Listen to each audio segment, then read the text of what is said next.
2 సంవత్సరాల అన్ని కాలేదు అనేది అవాస్తవం. ఏమైనా పబ్లిక్ కనిపిస్తున్నది. ప్రతిపక్షాలు మస్తు మాట్లాడితే ఇది కాదు అది కాదు అంటుంటారు, అది వేరే విషయం. ఉద్యమకాల గురించి కాదు అనే ఉద్యమకాల పెద్దగా కోట్లాస్ దోషిపెట్టేది ఏం లేదు ఇక్కడ. ఉద్యమకాలకు ఇచ్చేది గౌరవం ఒకటి, ఉద్యమకాల పత్రం ఒకటి, ఒక సర్టిఫికేట్ ఇవ్వబడుతున్నావు, ఆ తర్వాత ఒక ప్లాట్ ఇవ్వబడుతున్నావు, వాళ్ళు ఇస్తామంటున్నాం. ఉద్యమకాలకి అన్ని చేయడానికి కొంచెం 1 by 1 ప్రభుత్వం ఏర్పడెంబడే ఇల్లు కడితే మన మటగా సంసారం బిడ్డ కొత్తలు అన్ని కావు కాబట్టి ఒకటి 1 by 1 చేస్తారు కాబట్టి ఇది అయిపోయిన ఆలోచన ఉంది. సార్ మీరు చదివినరా మేనిఫెస్టో? మీరు కూడా అంటే కాంగ్రెస్ ప్రచారంలో పంచారు కదా, పంచిండ్రు కదా, ఆడ ఎన్ని రోజులు అని ఉంది సార్? ఇప్పుడు ఇక్కడ రేవంత్ రెడ్డి గారి ఫోటో, ఇక్కడ బట్టి గారి ఫోటో 100 రోజులు ఉంది. సరే సార్, ఇప్పుడు 2 సంవత్సరాలు అవుతుంది కదా, 24 నెలలు అవుతుంది కదా. ఎలక్షన్ మేనిఫెస్టోలో పెట్టిన కూడా టైం బాండ్ ప్రకారం చేసుకోవడానికి ఆ టైం ప్రకారం దాని దగ్గర మనకు బడ్జెట్ ఇక్కడ ఉండాలి, దాని బడ్జెట్ ప్రకారం చేస్తారు.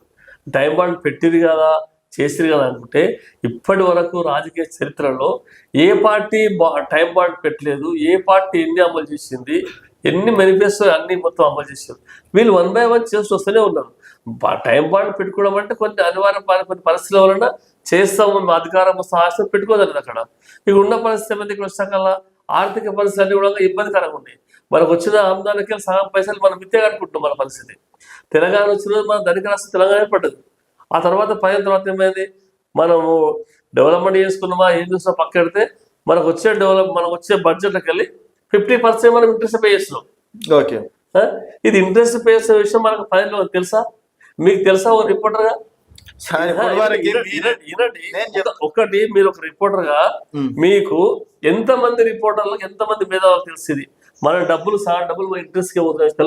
మీరు కూడా కాంగ్రెస్ నేతలు నిజాలు తెలుసుకుంటే బాగుంటది. అసలు గా మీరు మొన్నటి వరకు 7 లక్షల కోట్లు అన్నారు. అఫీషియల్ గా పార్లమెంట్ లో అప్పు వచ్చేసి 3.5 లక్షలే అని చెప్పేసి అన్నారు. సో మరి 3.5 లక్షలే ఇక్కడ ప్రచారం ఎక్కువ చేసుకుంటున్నారు. ఓకే నేను చెప్పాను, ఇక్కడ అఫీషియల్ గా 300 కోట్లని మాట్లాడింది గవర్నమెంట్ మీరు అంటున్నారు. కాళేశ్వరం కార్పొరేషన్ కింద ఇచ్చిన లోన్ ఎక్కడ పోయినాయి, బీసీ కార్పొరేషన్ కింద ఇచ్చిన లోన్ ఎక్కడ పోయినాయి, డైరీ ఉత్పత్తుల మీద లోన్స్ ఎక్కడ పోయినాయి, రకరకాల వ్యవసాయ కార్పొరేషన్ ఏర్పాటు చేసి ఈ కార్పొరేషన్ డబ్బులు వస్తే కర్తవ్యం తీసుకున్న లోన్స్ అలాగే ఉన్నాయి కదా. అవన్నీ కలిపితే 7 లక్షలు 7 లక్షలు ఉండదు.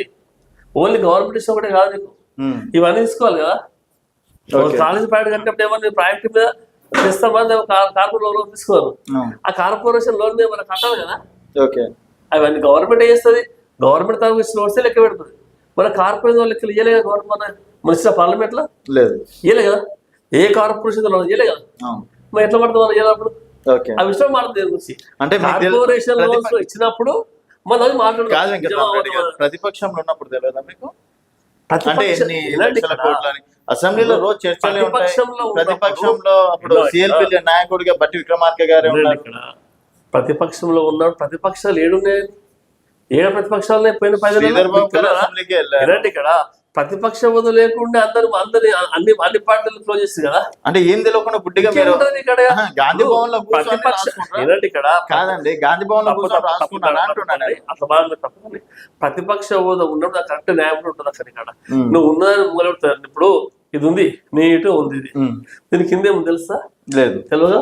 పైన చంద్రకి 10 మీకు తెలియదు కాదు, మీరు అడగాలనుకున్నారు తప్పలేదు. అడగంలా అందరూ తెలిసింది నీకు అర్థం లాక్కున్నది అని కింద కూడా తెలియదు ఎవరికి. అందరి పరిస్థితి కదా. నువ్వు చూపిస్తే ఇప్పుడు నువ్వు వీడియో తీసుకుంటాం, నువ్వు చూపిస్తే పబ్లిక్ తెలుస్తుంది.